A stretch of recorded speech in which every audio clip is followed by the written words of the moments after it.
एक सम्राट जिनके नाम से दुश्मन भी कांपने लगते थे, जिसने भारतवर्ष को एक विशाल साम्राज्य में बदल दिया, पर एक युद्ध ने उनकी पूरी जिंदगी बदल दी। यह कहानी है सम्राट अशोक की, एक योद्धा से भिक्षु बनने तक की यात्रा।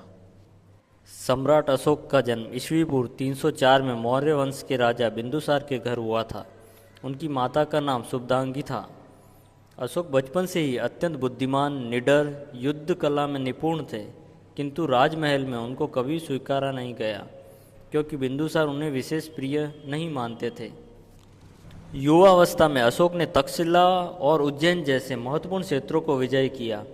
उनका शासन कठोर था, परंतु प्रजा में उनका आदर और भय दोनों था। बिंदुसार की मृत्यु के पश्चात अशोक ने अपने विरोधियों को पराजित कर राजगद्दी प्राप्त की। ईसा पूर्व 269 में उनका राज्याभिषेक हुआ। सम्राट अशोक के जीवन का सबसे निर्णायक क्षण कलिंग का युद्ध था। इस युद्ध में 1 लाख से अधिक लोग मारे गए। जब अशोक ने युद्ध भूमि में बिखरे शव और रोते बिलखते लोगों को देखा, तो उनके हृदय में करुणा जाग उठी। उसने उसी क्षण निर्णय लिया, अब कोई युद्ध नहीं, अब कोई हिंसा नहीं। कलिंग के युद्ध के बाद बौद्ध धर्म को अपनाया। उन्होंने अहिंसा, करुणा और धर्म के मार्ग पर चलने का संकल्प लिया। अब अशोक एक सम्राट नहीं रहे, वे बन चुके थे एक शांतिदूत। सम्राट अशोक ने धर्म का प्रचार भारत से बाहर श्रीलंका, नेपाल, बर्मा, अफगानिस्तान तक किया।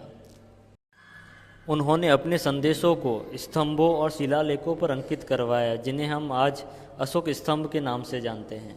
ईसा पूर्व 232 के आसपास उनका निधन हुआ, लेकिन उनकी विरासत आज भी जीवित है, भारत के तिरंगे पर अशोक चक्र में। सम्राट अशोक ने सिखाया, असली वीरता केवल युद्ध जीतने में नहीं, अपने भीतर की हिंसा को हराने में होती है।